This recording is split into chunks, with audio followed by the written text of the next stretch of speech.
Saya ingin umumkan bahawa pemakaian pelitup muka adalah wajib apabila berada di dalam bangunan indoor dan di dalam pengangkutan awam termasuk e-hailing. Namun, pemakaian pelitup muka di luar bangunan, outdoor, dan kawasan terbuka adalah atas pilihan, optional.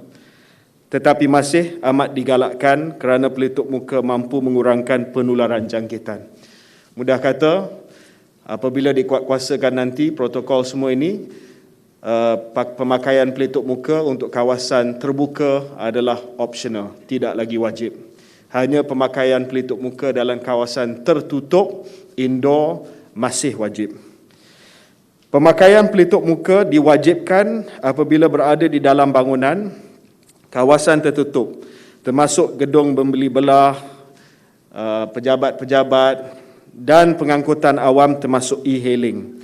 Dan penguatkuasaan di bawah Akta 342 akan terus dijalankan kepada individu yang gagal mematuhi arahan pemakaian pelitup muka bagi kawasan tertutup. We will still enforce mask mandates indoors. Walau bagaimanapun, pelitup muka boleh ditanggalkan dalam keadaan di dalam bangunan indoor semasa melakukan senaman berat di dalam bangunan ataupun sekiranya berseorangan di dalam suatu ruang ataupun ketika makan dan minum ataupun ketika sedang berucap ataupun ketika membuat persembahan. Jadi ada beberapa pengecualian yang telah pun terpakai bagi mereka yang memakai pelitup muka di kawasan tertutup. Pemakaian pelitup muka terutamanya di bangunan, dalam bangunan dan pengangkutan awam bagi Kementerian Kesihatan Malaysia masih lagi penting untuk melindungi diri serta orang sekeliling kita, terutamanya mereka yang berisiko tinggi seperti warga emas, kanak-kanak dan individu imunokompromis. Sebab itu kerajaan telah putuskan bahawa mask mandate ataupun mandat pelitup muka bagi kawasan tertutup masih diwajibkan. Tetapi kita bagi pilihan kepada mereka yang akan di kawasan luar bangunan. Pemakaian pelitup muka tidak diwajibkan di luar bangunan, outdoor. Ia mengambil kira risiko penularan jangkitan yang rendah dalam keadaan di mana pengudaraannya adalah baik seperti kawasan luar.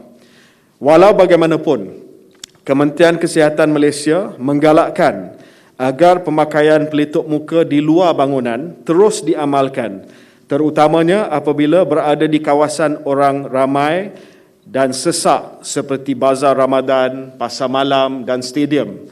Masih lagi kita menggalakkan untuk pakai pelitup muka. Ataupun bagi individu yang bergejala, kalau demam, batuk, sesama, pakai pelitup muka, tak kira dalam ataupun di luar. Individu yang berisiko tinggi, contoh warga emas, imunokompromis yang tiada vaksin, digalakkan untuk pakai pelitup muka walaupun di kawasan luar bangunan. Ataupun melakukan aktiviti bersama dengan orang yang berisiko tinggi seperti warga emas dan kanak-kanak. Jadi etika pemakaian pelitup muka ni mudah saja, ya. Di luar ada pilihan. Tetapi kalau ada kita nampak sesak orang ramai, pakailah pelitup muka, ya. Buat pilihan untuk pakai pelitup muka.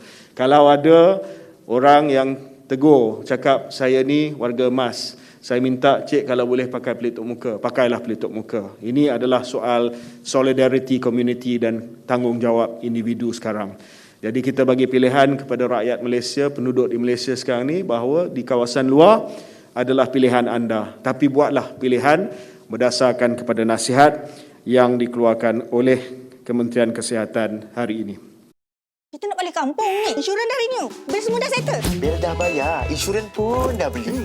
Cashback pun dah dapat. Lebih berbelanja dengan GoPace, lebih ganjarannya. Jun. Daftarlah sekarang. Dapat RM5 terus. Download lah. Best tau.